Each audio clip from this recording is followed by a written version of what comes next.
ये सोने की चट्टान को मिट्टी में बदल सकती है, मेरा यकीन कीजिए। लेकिन राजा उसकी बात पर यकीन नहीं करता और जाने लगता है। लेकिन तभी उसका पंडित उसे कहता है, महाराज, मुझे ऐसा लगता है ये सब कुछ इस मुनि की मूर्ति की वजह से हो रहा है। आप इसके सर को काट दीजिए, उसके बाद जरूर ये सोना हमारा हो जाएगा। ये बात सुन आरथी बुरी तरह से तड़पने लगती है। राजा अपने पंडित के कहे मुताबिक मूर्ति का सर काट देता है।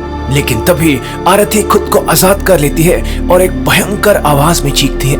यह आवाज इतनी तेज थी कि काट्यायन और बाकी सभी के कानों में बुरी तरह से दर्द होने लगता है। जिसके बाद आरथी अपने भाले को काट्यायन के सीने में गाड़कर उसे नीचे गिरा देती है और उसे खत्म करने ही वाली होती है कि काट्यायन पास में पड़े तलवार से उसके पेट को काट डालता है, जिसके कारण आरथी के शरीर से बुरी तरह खून बहने लगता है और वो मर जाती है। उसका एक खून चारों तरफ फैल जाता है और चमत्कारी तरीके से इस खून के धरती को छूते ही वहां मौजूद पत्थर, कंकर, मिट्टी सब कुछ सोने में तब्दील हो जाता है। राजा इस सोने को देख खुशी से पागल हो जाता है। यहाँ कहानी खत्म होती है। थंगलान मन ही मन ये सोचता है कि काश मेरे परदादा वहां से कुछ सोने के टुकड़े ले आते। कि तभी अचानक अंधेरे में कोई थंगलान के फसलों पर जलती हुई मशाले फेंकने लगता है। थंगलान का पूरा परिवार आग बुझाने की कोशिश करता है, लेकिन वो अपनी फसल बचा नहीं पाते। असल में ये सब कुछ जमींदार ने करवाया होता है, जो अगली सुबह उसके पास अपने आदमियों के साथ पहुंच जाता है।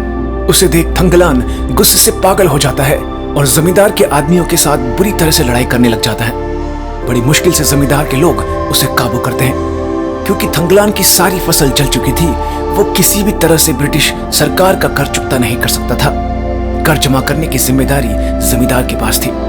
जमींदार का मुनीम थंगलान को बताता है कि जमींदार उसके कर का भुगतान कर देंगे, जिसके बदले उसकी जमीन जमींदार के पास गिरवी रहेगी और जब तक वो कर का सारा पैसा नहीं चुका देता, उसके पूरे परिवार को बंधुआ मजदूर के रूप में जमींदार के लिए काम करना पड़ेगा।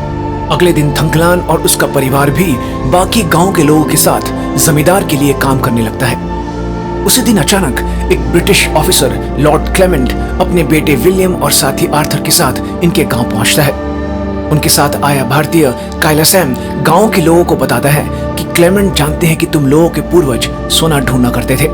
वो चाहते हैं कि वही काम तुम उनके लिए करो, जिसके बदले वो तुम्हें मुंह मांगे कीमत देंगे।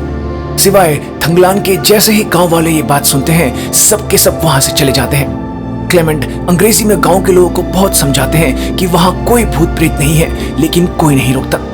थंगलान की पत्नी भी उसे वहां से जबरदस्ती खींचकर ले जाती है। रात को थंगलान क्लेमेंट के साथ सोना ढूंढने जाने का फैसला करता है।